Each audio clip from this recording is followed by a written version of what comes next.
Yo, what's up everybody?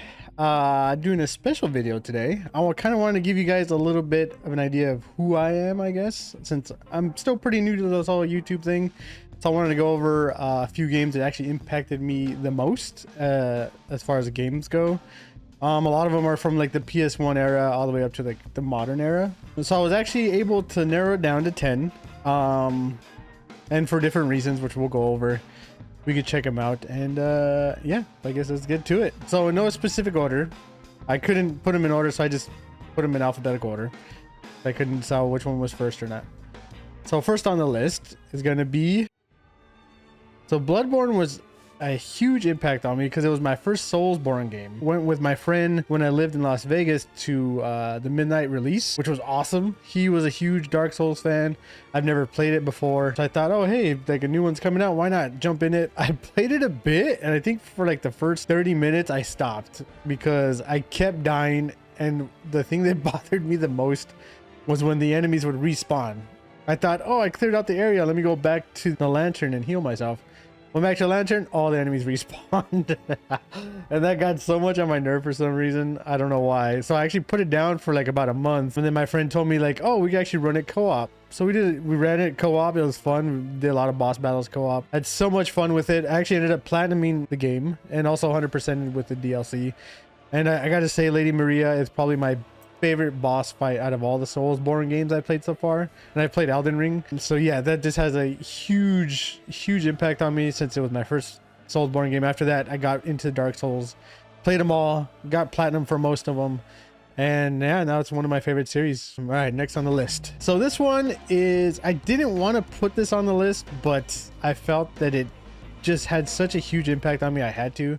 So this one is Call of Duty Black Ops. I ended up getting it for 360 and PS3. It's not my first Call of Duty. I played Call of Duty 4, Modern Warfare, and then World at War. Loved both of those games, but Call of Duty Black Ops, I feel, was like the peak of Call of Duty, other than Modern Warfare 2. This is where I met all my friends that we play online with. We had lobbies, people waiting to get into lobbies to play with us. It was so much fun. I love the gun mechanics, zombies. It was so much fun. I feel like that was, like I said, the peak of Call of Duty, which hopefully the new one can bring back, but ever since then I feel like it just died off, which is sad because I had so many fond memories of it. And of course those lobbies, if you ever in a Call of Duty lobby on the Xbox 360, you lived through some stuff for sure. All right, next one. So this one is interesting. It's not my first in the series, but it was my first midnight release for this one. So this one's Halo Reach. Overall, my favorite Halo. It doesn't have Master Chief in it. It was Bungie's last Halo before they left and joined Activision. The story had such an impact on me, how Noble 6 went through the fall of Reach and all that stuff. The ending is still probably one of the very few endings that still make me tear up at the end. So cool. My first Halo game, like I said, from a midnight release, so I got to play it from the beginning. Got to play the multiplayer. I actually really enjoyed the multiplayer. That was probably my favorite version of the multiplayer that came out. Really cool game. Other than that, there's not really much else to say. If you've played it before, pretty sure you know, and hopefully we can go back to those Halo days with 343 taking over. Whatever comes after Infinite is a lot better. So next one. So this one greatly impacted me as a child, which sounds weird because it's a mature game. It is Metal Gear Solid for the PlayStation 1. I have such fond memories. The first time I actually played this game was on a Pizza Hut demo disc that they used to give out back in the day. When you order a pizza, they give you a game disc that had demos on it, and Metal Gear Solid was one of the games that was on the disc. I think once you found the DARPA chief, the demo ended, which was pretty cool. I could never get up the elevator until one of my cousins came over and did it for me and got me up, and I was like, oh, it opened up the whole game. So cool. The story, voice acting, the music, oh my god, that game still, I still go back and play it. If you guys ever watch my live streams, I try to play it probably like once a year or so. I gotta say, this is probably my number one for sure. Definitely impacted me for life. So that's one game that if you haven't played, I highly recommend. I think they have it on the new Master Collection, so you can play it on modern platforms if you never played it. Pretty cool. Okay, the next one. So this one kind of came out of nowhere. I didn't expect this one to have an impact on me. When I first heard about it, like when they were first showing teasers for it and all that stuff, I was like, oh, okay, looks kind of cool. I never heard of it or the creator, and apparently it's pretty big. So this one is Nier Automata. The storyline to this game, the music, oh my goodness, dude, it still gives me chills thinking about it. And me and the wife actually went to Chicago to see the music performed live in concert, which was so cool. I don't know what it is, like the character just resonated so much with me. 2B, her story is so tragic. Definitely a must play. I don't want to spoil anything for anyone that's never played it. Definitely recommend. I think it's pretty cheap now. I think you get it for like 20 bucks with the DLC. The DLC is pretty funny too, because you could play like the creators of Platinum. For some reason they put them in the game. I thought that was a pretty funny boss fight. It's one of those games where you have to play it multiple times to unlock all of it, which at first I thought was kind of I didn't really care for 9S's story too much. But when we got to the third phase, things got really interesting, and again made a huge impact. The story, the characters, the voice acting, all that cool stuff. Great game, definitely recommend. Still waiting for a damn sequel. I don't know what Yoko Taro's doing, but hopefully we get something soon. They put 2B like in every game so far, so hopefully we can get another Nier game soon. All right, next one. So this one is also from my childhood. A lot of great memories with friends and all that cool stuff, which kind of sounds weird when I say it out loud. This one's The Legend of Zelda: Ocarina of Time. This one we played many times as a kid on the Nintendo 64. Me, my brother, our friends that we grew up around the block, we would always play it. So much fun. Probably the one time that I felt frustration was with the damn water temple. I don't know who created that thing, but to this day that thing still frustrates me. But so much fun. Again, it impacted me. I've never played a game like that before. The whole like temple, I think it's my first Zelda game as well, but then after that got into all the others. Yeah, it was just a great game. Of course, I mean, there's not really much to say about it. If you played, you know that this game is probably one of the greatest of all times, so definitely up there on my list.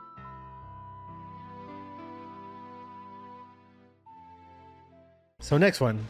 So this is also the first in the series that I played. After I played this one, I did go back and play the others. So this one is Persona 5. Not Persona 5 Royale, but Persona 5 Vanilla. My first Persona game. Again, I don't know if it's music that just gets to me, but the soundtrack to this game is amazing. That jazzy, kind of like bluesy sound is so sick. The way they orchestrated it. Really good. The characters were really cool. Resonated with them a bit, which was awesome. The whole Persona recruiting like demons and stuff reminded me of Pokemon. So that was pretty cool. Pretty much a typical RPG, which I really love. I love the Final Fantasies and all that cool stuff. So this was the first one I played, really loved it, and yeah, now I made it to my list. It had a great impact on me as well.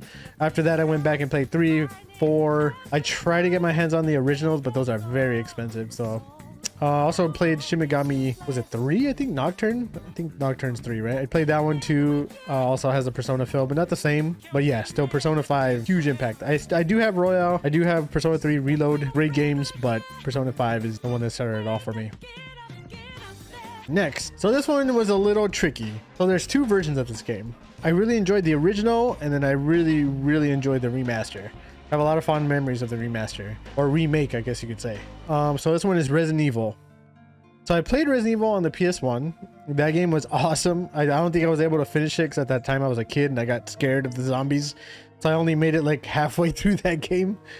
But then my older cousin would come over, he would play it, and then I would watch him play it, kind of thing. So before Twitch was a thing, I would watch him play, and I got to see the full story, and I was like, oh, it's so cool. With the whole thing with Wesker and all that, it was awesome. And the voice acting, of course, was horrible. But the one that resonated with me and had an impact was the remake for the GameCube. I don't even remember how old I was, but I remember getting the GameCube for one of my birthdays, and that was the first game I got, was Resident Evil, the remake. Even to this day, it lives up to what horror could be. The lighting, the atmosphere, the voice acting, everything about that game was just amazing. And I'm glad that they brought it over to modern consoles. I was actually able to get the Platinum trophy on my PlayStation. Super cool, super great game. Again, the music, atmosphere, character designs, everything about it was just so cool. And I hear there's talk about remaking it, so we'll see how that goes. Hopefully they go to Code Veronica instead. But yeah, this one, the GameCube version of this one, definitely had a huge impact on me.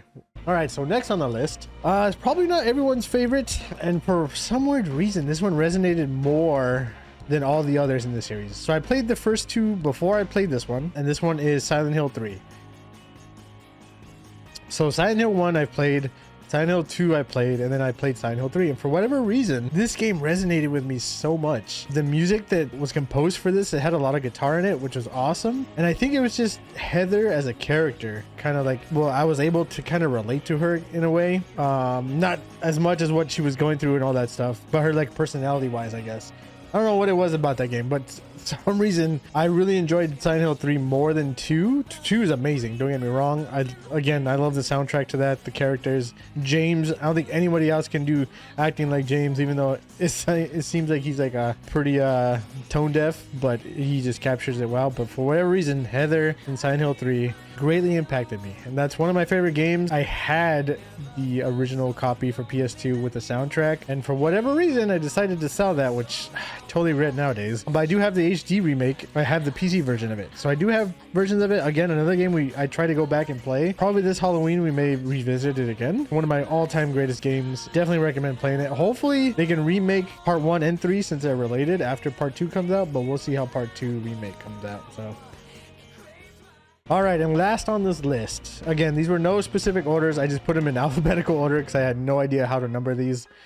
So this one is very special. I actually recently just played this. So like about a few years ago, maybe 2-3 years ago, I started playing this. So this one's Xenogears. So this one greatly resonated with me as an RPG. The story, the characters, even the whole mechanics of the game, how you were able to pan the camera around like a 3D. That was so cool. And then also the backstory to it, how it was originally pitched as Final Fantasy VII, and I believe also Chrono Trigger or a sequel to it, possibly, that it was pitched as, but they said no, that the guy make his own game, so he made it. I mean, apparently there was supposed to be like 8 parts to it, and that never happened. So at the ending screen of Xenogears, it says chapter 5 for some reason or something like that. So it's pretty interesting. It was heavily rushed. The second disc has what's known as nowadays as the space chair, where pretty much the character sits on a chair in a screen that with stars, and then there's text that just comes out and kind of reads it to you what happens, which is unfortunate because it's a great game. The first disc, my goodness, dude, the storytelling is very like religiously stylized, I guess, the way the organization and all that stuff works, and then how Rebirth and God and all that stuff, and split personalities. Oh my god, dude, it's probably one of my all-time favorite RPGs. I have a copy of it. I actually was able to get a second copy of it because I had to sell my first. Got another copy of it. I really wish they would remake this game,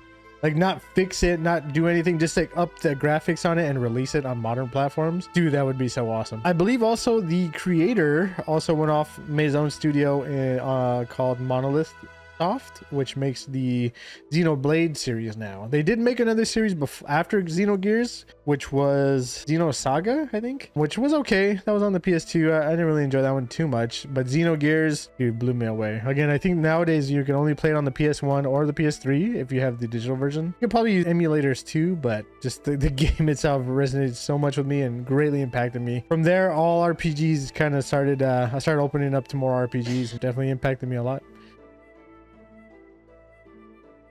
All right, so that's my list of the 10 games that impacted me from the past to present.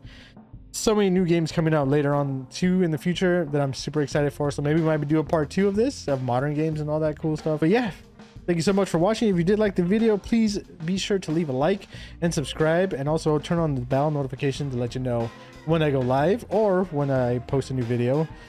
Yeah, again, my name is Circlepunk, and I'll catch you guys in the next one. Peace.